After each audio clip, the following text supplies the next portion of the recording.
Les bendiga, hermanos, los saludo a todos en el nombre del Señor Jesús y vamos con nuestra tarea, la tarea de todos los miércoles. Vamos a estar en este momento ocupándonos en el Evangelio según San Juan y el capítulo 1. Dice la Biblia el versículo 1 y vamos a leer hasta el versículo 4. Dice la Escritura: en el principio era el Verbo, y el Verbo era con Dios, y el Verbo era Dios. Este era el principio con Dios. Todas las cosas por Él fueron hechas, y sin Él nada de lo que ha sido hecho fue hecho. En Él estaba la vida, y la vida era la luz de los hombres. Más adelante en el mismo capítulo dice: y aquel Verbo fue hecho carne y habitó entre nosotros, y vimos su gloria. Definitivamente nos está diciendo aquí la Escritura que en el principio fue la palabra. Dice que tuvo su preeminencia la palabra creadora, la palabra que creó el universo, la palabra que creó la luz, los cielos, la tierra, esa palabra que dijo: sea la luz, y la luz fue hecha. Dice que esa palabra, o Verbo, se hizo carne en Jesús, y entonces se nos manifestó. Y dice la Biblia que en ese Verbo hecho carne, estaba la vida, y la vida era la luz de los hombres. Además, el Evangelio según San Juan, en el capítulo 17 y el versículo 3, dice: y esta es la vida eterna, que te conozcan a ti, el único Dios verdadero, y a Jesucristo, a quien has enviado. Hay unos interrogantes donde la gente se pregunta el origen de la vida, cómo fue o cómo llegó la vida a este planeta,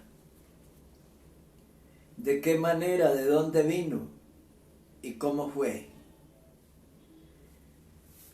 Y los científicos han tratado de responder esa pregunta con cantidad de argumentos y teorías, pero teorías que no llegan a ningún lado y que no convencen y que no dan una respuesta veraz y convincente.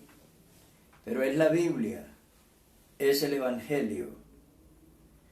Fue el apóstol Juan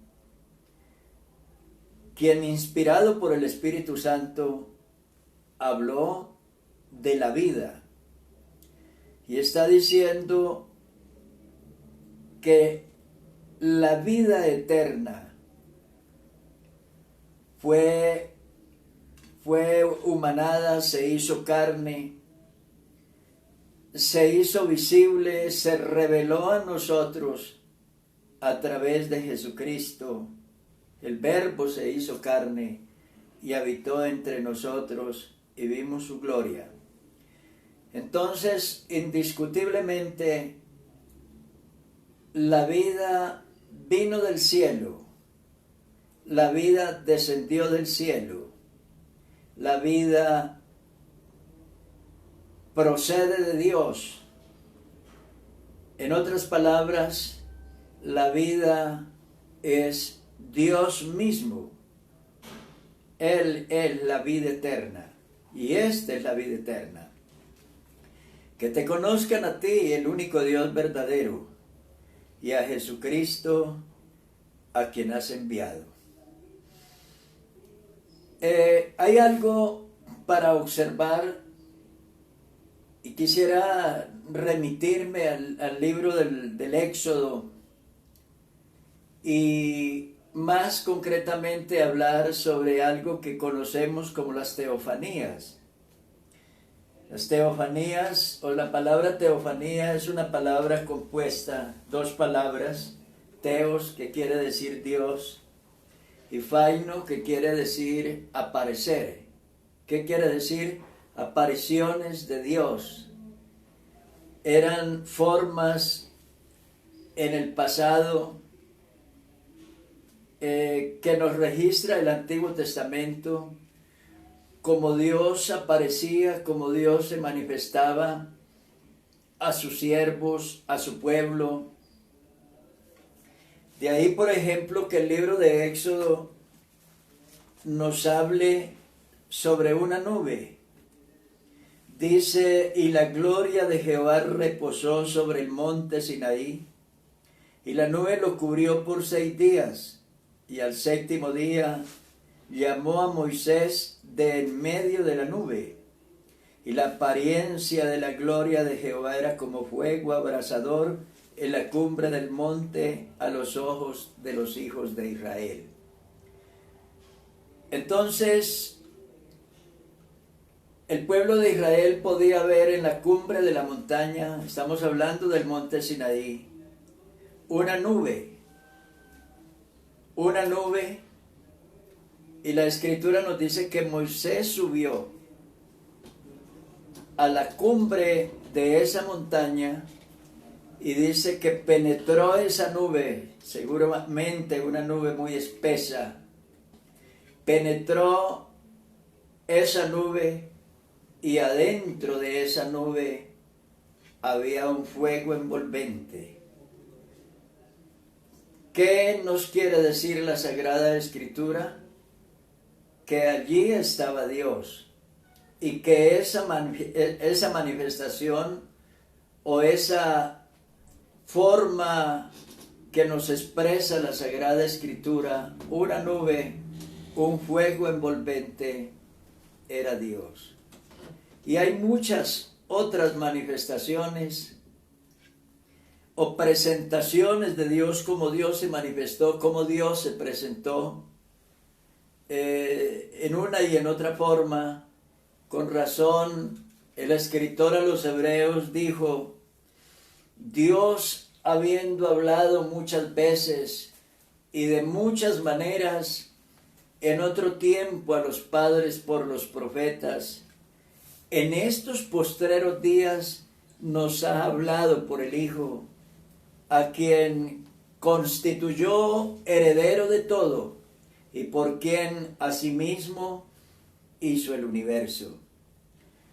Entonces, dice que todas esas cosas o apariciones de tantas formas, de tantas maneras, fueron en el antiguo pacto, fueron en el pasado, pero venido el Evangelio, venido el Señor Jesús, las cosas cambiaron.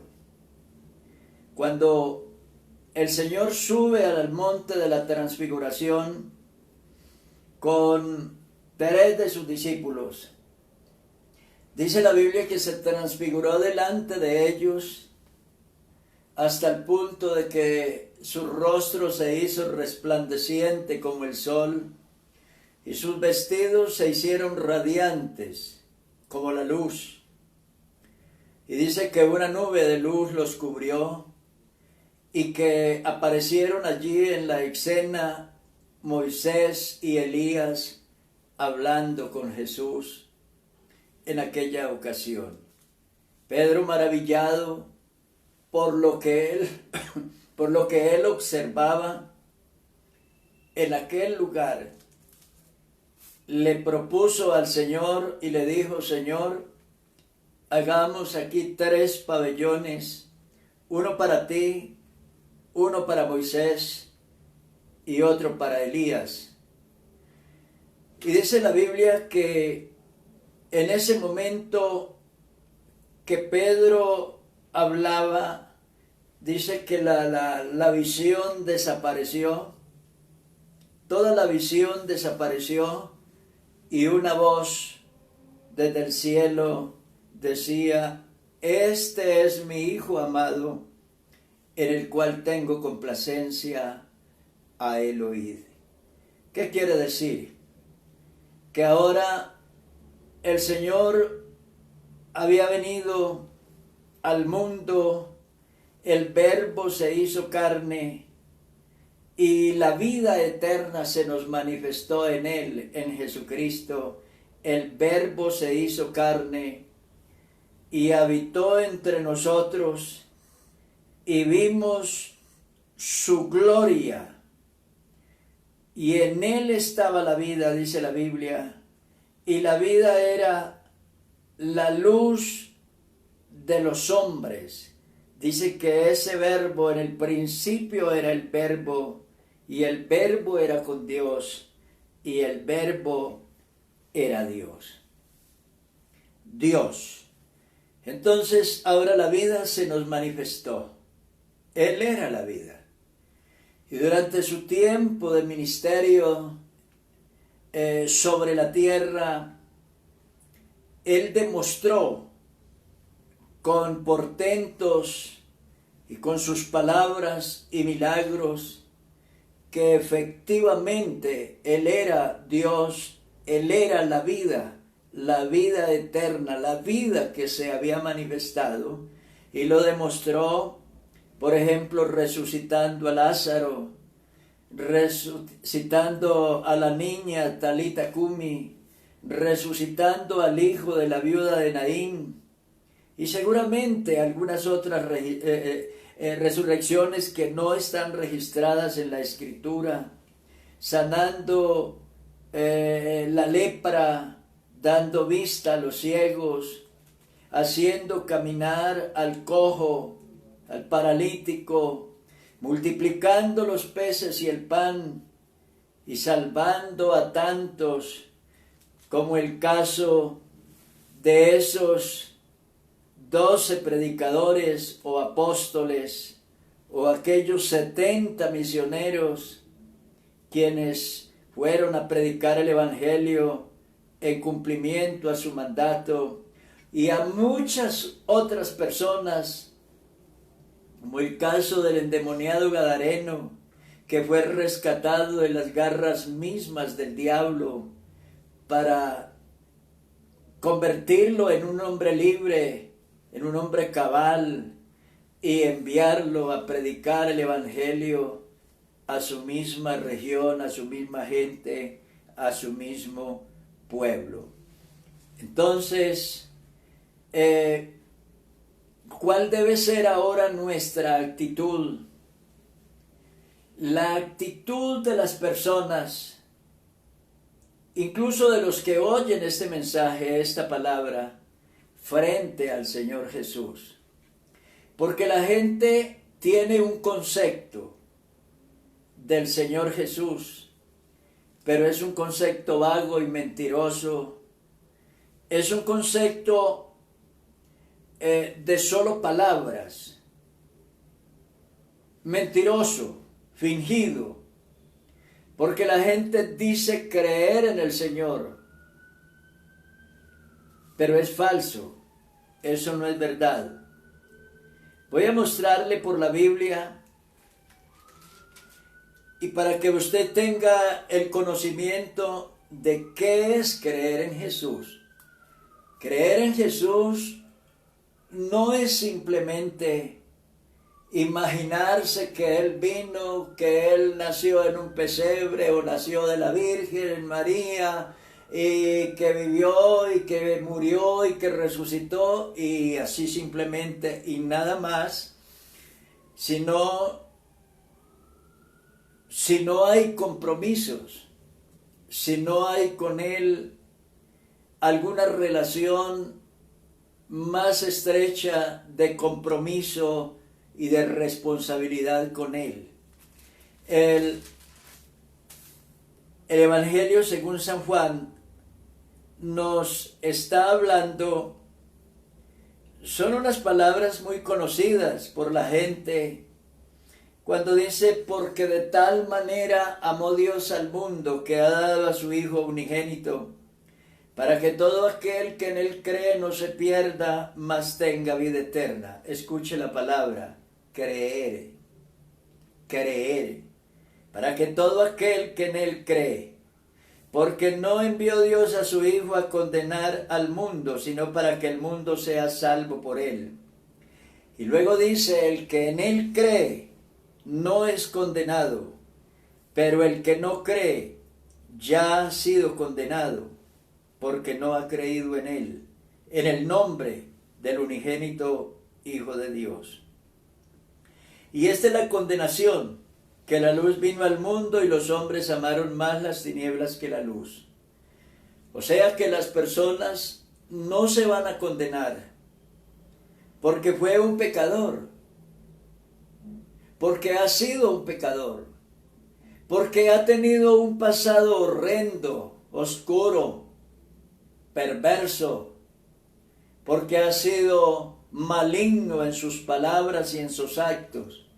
En realidad, esa no es la razón por la cual un hombre se condena. La razón es otra. Y la Biblia dice que la persona que no cree en el Señor ya ha sido condenado. Quiere decir que si se muere, ya ha sido condenado. Ya no hay más. O sea, ya sobre él hay una sentencia. Ya no hay más que hacer. Dice, por cuanto no ha creído en el nombre del unigénito Hijo de Dios. Y dice, porque todo aquel que hace lo malo aborrece la luz y no viene a la luz para que sus obras no sean reprendidas. Mas el que practica la verdad viene a la luz para que sea manifiesto que sus obras son hechas en Dios. Y aquí utiliza una palabra, la palabra practicar la verdad. De verdad, todas las cosas de la vida se necesita una práctica. Y si no está la práctica, es muy difícil poder desarrollar un arte o un trabajo. Por eso una persona, por ejemplo, alguien va a la universidad, estudia medicina, termina sus tiempos de estudio y de teoría y de enseñanza, pero en realidad eso no es todo. Esa persona tiene que ir al terreno y hacer un tiempo rural de práctica.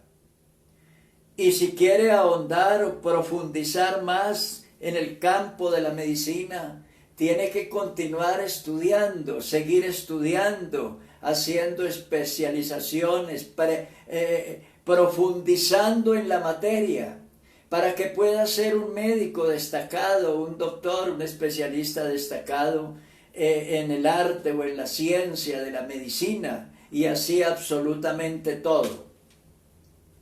Entonces la vida cristiana es igual. A usted no le sirve o no lo lleva al cielo o no lo hace salvo el solo hecho de tener una Biblia o de haber oído alguna vez el Evangelio o ser un simpatizante de la iglesia o un simpatizante del Evangelio o simplemente que se le raje la boca diciendo que a usted le gustan demasiado esas cosas, que le gustan mucho, pero jamás se ha dedicado a la práctica de ser un evangélico, de ser un hijo de Dios, de ser verdaderamente un cristiano. Hoy en día todo el mundo dice que es cristiano, pero son pecadores en potencia, son malvados, son viciosos, son degradados, son degenerados. Y el término cristiano simplemente es una palabra de retórica y nada más. Pero la Biblia dice que la fe cristiana hay que llevarla a la práctica, a una práctica permanente, una práctica de todos los días, de todo el tiempo, y profundizar y especializarse cada día y profundizar cada día en la enseñanza, en el aprendizaje de la palabra de Dios y de la verdad, Entonces, creer es una palabra para que otra palabra de la fe. Y vamos a hacer esa alianza, como esa unión entre la palabra creer y la palabra fe, y encontramos que es la misma cosa. Y lo vamos a ilustrar de la siguiente manera, refiriéndonos a Abraham. La Biblia nos cuenta que Abraham era un caldeo, y por supuesto sus padres y su familia eran idólatras, involucrados y enredados en toda la idolatría de los caldeos.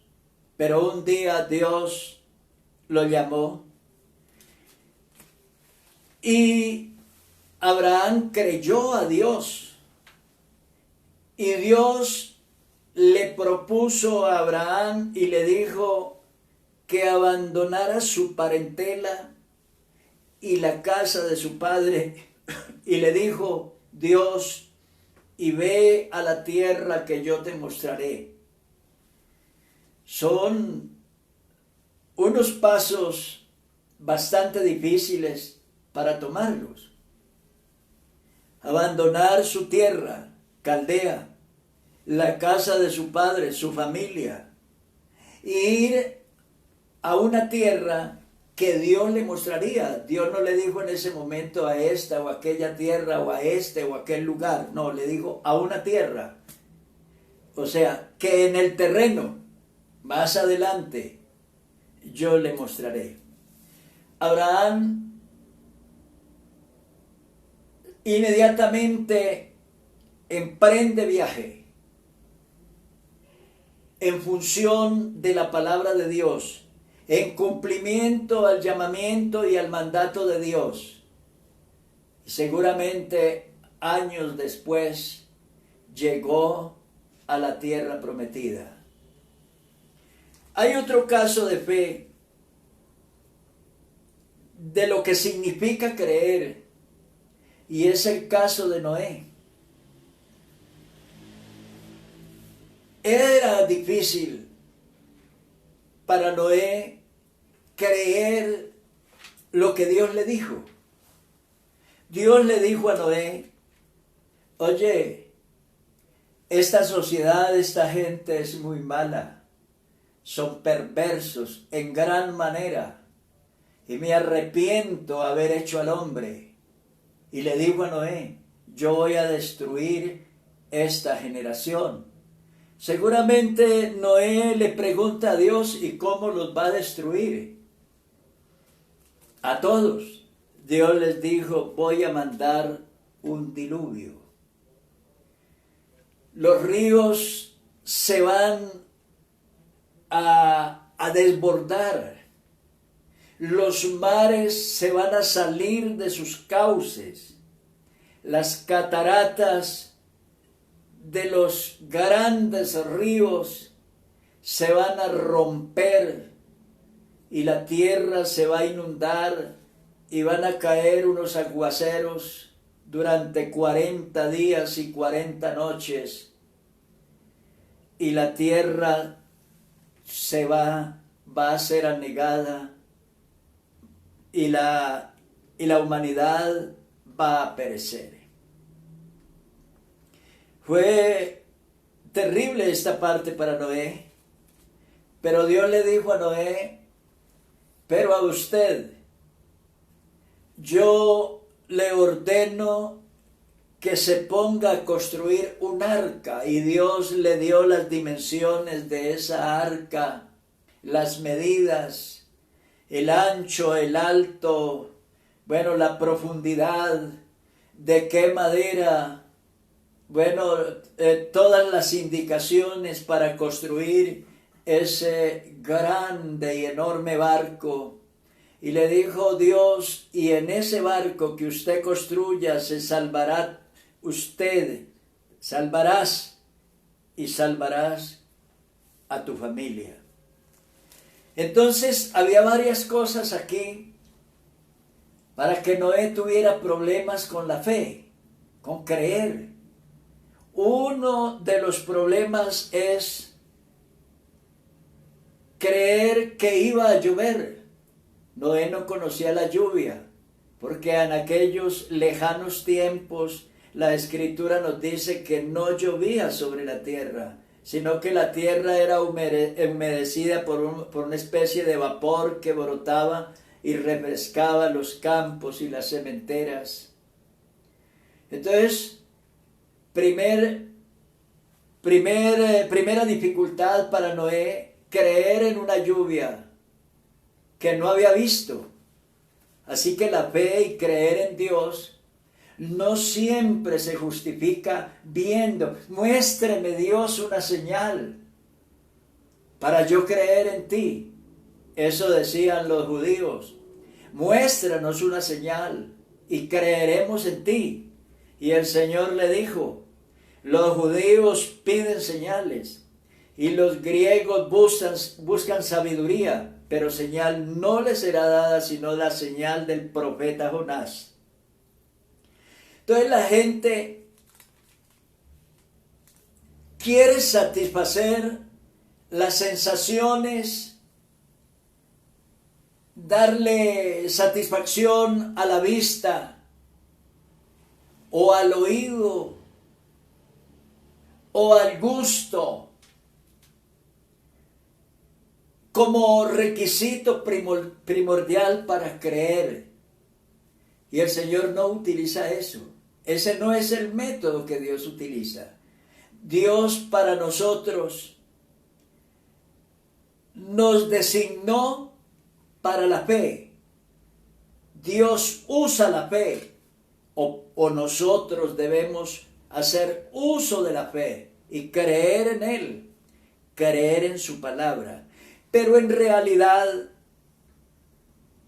lo que hablamos de Noé es creer que iba a suceder una enorme inundación en el mundo y que toda aquella gente iba a perecer, y que él, construyendo un barco, se iba a salvar.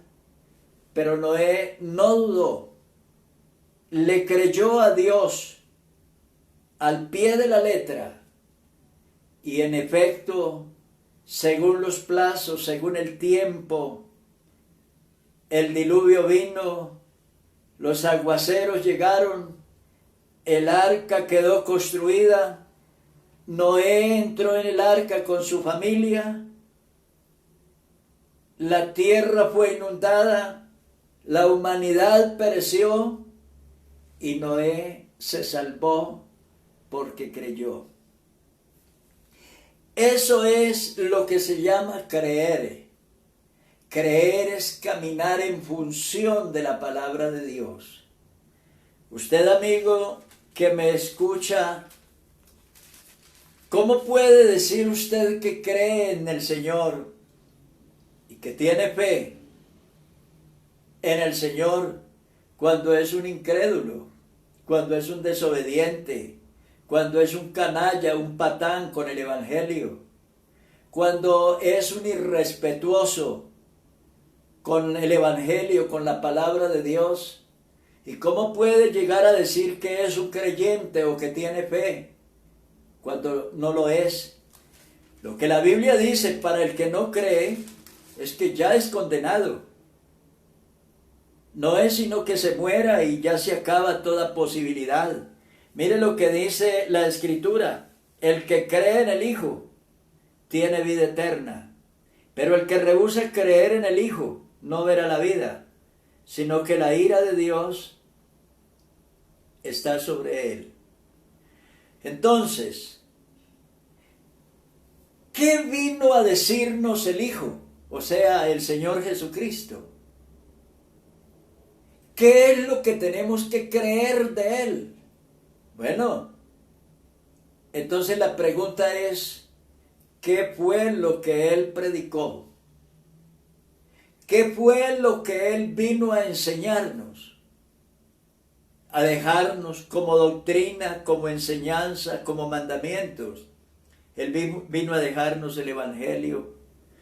Cuando comenzó su ministerio, sus palabras fueron, lo que dice la Biblia es tierra de Zabulón y tierra de Neftalí, camino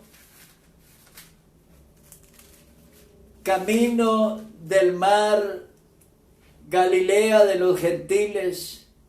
El pueblo asentado en tinieblas vio gran luz, y a los asentados en región de sombra de muerte, luz les resplandeció. Desde entonces comenzó Jesús a predicar y a decir, arrepentíos, porque el reino de los cielos se ha acercado. Le pregunto yo a usted que me escucha, ¿se ha arrepentido usted? ¿Ha creído el Evangelio? ¿Ha aceptado el Evangelio? ¿Está obedeciendo el Evangelio? ¿Es fiel, obediente y creyente a la palabra de Dios? ¿Está practicando el Evangelio, practicando la doctrina? Si no lo hace, lo que dice la Biblia es que usted ya es condenado. No espera sino que se muera y derechito, la condenación eterna. Dice el texto, el que cree en el Hijo tiene vida eterna, pero el que rehúsa, o sea, el que rechaza, el que se opone, al que desprecia, a la persona que irresponsablemente se opone al llamado de Dios, la Biblia dice que ese sujeto, esa persona, el que rehúsa creer en el Hijo, no verá la vida, sino que la ira de Dios está sobre él. Usted, querido amigo que me escucha, no va a ser salvo por simplemente simpatizar con el Evangelio o con los evangélicos. Por simplemente decir yo voy de vez en cuando, alguna vez, sí, yo he estado en una iglesia, en otra. Sí, yo tengo una Biblia en la casa. No, sí, yo también soy creyente y simpatizo con todas esas cuestiones evangélicas. Por eso no se salva usted. Usted se salva obedeciendo la palabra del Señor. Por eso dice, el que cree en el Hijo, ¿qué tiene que creer del Hijo? ¿O qué vino el Hijo a predicar? Pues a predicar el Evangelio. No es sino mirar Mateo, Marcos, Lucas, Juan. Ahí está el Evangelio. Ahí están las palabras del Señor. Ahí están grabadas en ese libro. Los 4 evangelios. Ahí están grabadas. Y luego reunió a sus discípulos y los mandó a predicar el Evangelio, cuando le dijo a los discípulos, así está escrito y así fue necesario que el Cristo padeciese y resucitase de los muertos al tercer día, y que se predicase en su nombre el arrepentimiento y el perdón de pecados en todas las naciones, comenzando desde Jerusalén. Entonces envió a sus discípulos a predicar el Evangelio. Y la pregunta es, ¿a usted le han predicado el Evangelio? ¿Lo ha creído? ¿Se ha arrepentido? ¿Se ha reconciliado con Dios? ¿Lo está obedeciendo juicioso y fielmente? Mire lo que dijo el Señor, le dijo a los discípulos, toda potestad me es dada en el cielo y en la tierra, por tanto id y haced discípulos. O sea, predicando en el Evangelio, se hacen discípulos a todas las naciones. Dice, enseñándolos que guarden todas las cosas que yo os he mandado. ¿Cuáles cosas? El Evangelio. Y aquí yo estoy con vosotros todos los días hasta el fin del mundo.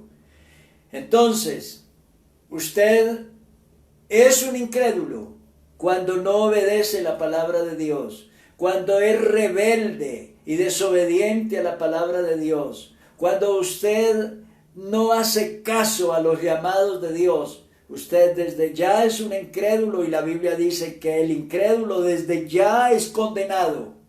O sea que usted, si esa es su condición, amigo, quiero decirle que desde ya usted está condenado, bajo condenación, y está en un peligro inminente de la condenación eterna. Dice la Sagrada Escritura respecto al Evangelio, dice que el Señor hizo muchas otras señales, o sea, seguramente sanidades, resurrecciones, milagros de todo tipo, en presencia de sus discípulos, pero dice, las cuales no están escritas en este libro, pero estas se han escrito para que creáis que Jesús es el Cristo, el Hijo de Dios, y para que creyendo tengáis vida en su nombre. Señor le bendiga, que pases una feliz noche y no sea incrédulo, sino creyente. Dios te bendiga.